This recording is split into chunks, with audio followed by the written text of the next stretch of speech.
Number 1 channel के number 1 show कच्चा चिट्ठा में आप सभी का स्वागत है। आपके साथ मैं हूं सबीना तामंग देशमुख। कच्चा चिट्ठा के इस स्पेशल एडिशन में सबसे पहले बात गाजा में चल रहे महायुद्ध की। इजराइल ने कहा कि उसने हमास के एक बहुत बड़े कमांडर को मार डाला। एमन नौफाल हमास की सेंट्रल गाजा ब्रिगेड का कमांडर था। अब इजराइल के रक्षा मंत्री ने कहा कि यह युद्ध लंबा खिंचेगा, लंबा चलेगा। लेकिन अब ईरान की तरफ से आई दो बड़ी वार्निंग, दो सबसे बड़ी चेतावनी आप समझ लीजिए, क्योंकि ये बहुत खतरनाक इशारा कर रही है। ईरान के विदेश मंत्री ने कहा कि अगले कुछ घंटों में इजराइल पर बहुत ही बड़ा हमला हो सकता है।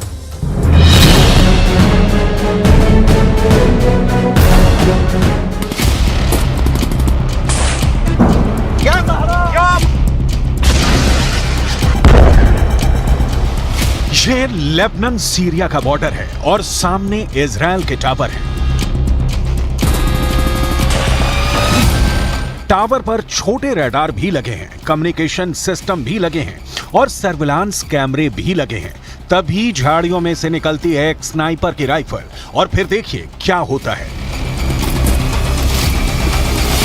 पहले रडार पर गोली फायर होती है, फिर कम्युनिकेशन सिस्टम तोड़ा जाता है, फिर सर्विलांस कैमरे पर गोली पड़ती है। यह सब कुछ इजराइल लेबनान बॉर्डर पर हो रहा है। इजराइल डिफेंस का पूरा निगरानी स्ट्रक्चर हिजबुल्लाह ने उखाड़ना शुरू कर दिया है।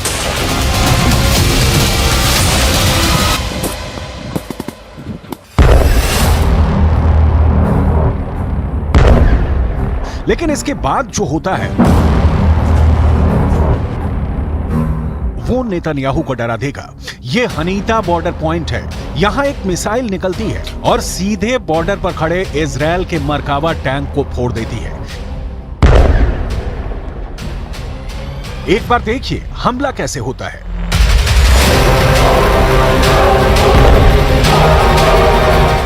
धुआं छटता है तो इजराइल के बाकी टैंक भागने लगते हैं।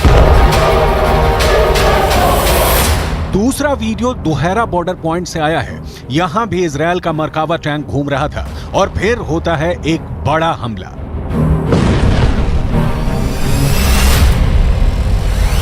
Hezbollah anti tank missile fire करता है। मिसाइल टैंक की तरफ बहुत तेजी से बढ़ती है और इजराइल के मरकावा में बहुत बड़ा धमाका होता है।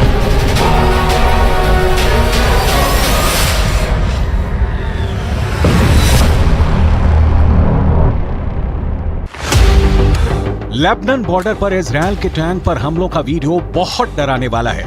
इजरायली टैंक के ऐसे तबाह होने की तस्वीरें जब ईरान पहुंची तो वहां के विदेश मंत्री ने बहुत खतरनाक बयान दे दिया। हुसैन आमिर अब्दुल्लाहियां ने कहा कि अगले कुछ घंटों में इजराइल पर बड़ा हमला हो सकता है। हिजबुल्लाह की तरफ इशारा करते हुए ईरान ने कहा है कि अगर ईरान और लेबनान ने इजराइल को जवाब नहीं दिया तो इजराइल की सेना तेहरान और बेरूत पर कल हमला कर देगी। सूरत तदावुम जनायात जंगी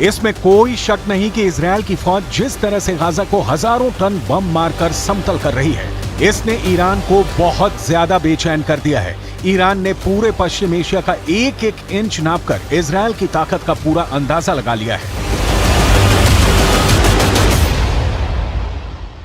इजराइल और लेबनान बॉर्डर पे बहुत कुछ ऐसा हो रहा है जो युद्ध को गाजा बॉर्डर से निकालकर इजराइल और लेबनान के बॉर्डर तक ले जाए और हिजबुल्लाह से एक नया फ्रंट खोल दे।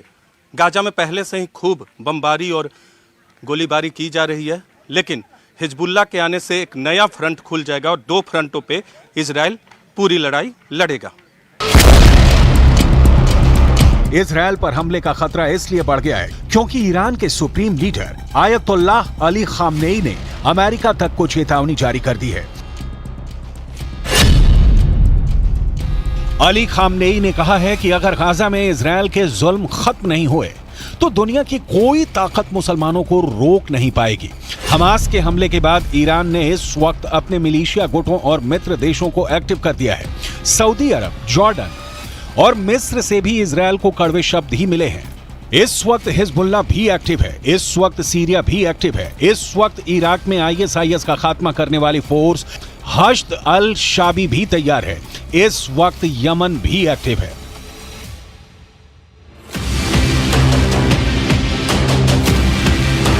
सितंबर महीने में ही यमन ने अपनी मिलिट्री परेड निकाली थी और इस परेड में ऐसी ऐसी मिसाइल और ड्रोन दिखाए जो इस इलाके में अमेरिका और उसके दोस्तों को परेशान कर सकते हैं। यमन वो देश है जिसने पिछले 8 वर्षों तक सऊदी अरब और उसके 15 साथी देशों से युद्ध लड़ा, जिस युद्ध में उसके खिलाफ अमेरिका भी रहा, ब्रिटेन भी रहा और इजरायल ने भी यमन के खिलाफ मदद की। अब वही यमन अमेरिका और इजरायल दोनों को ललकार रहा है।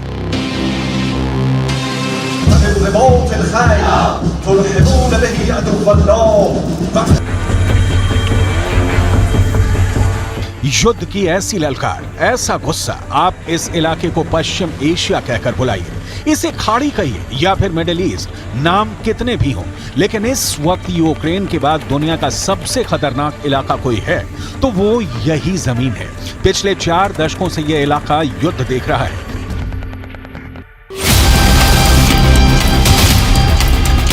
यमन के इस मिसाइल का नाम है तूफान, जो 1000 किलोमीटर की रेंज तक मार कर सकती है।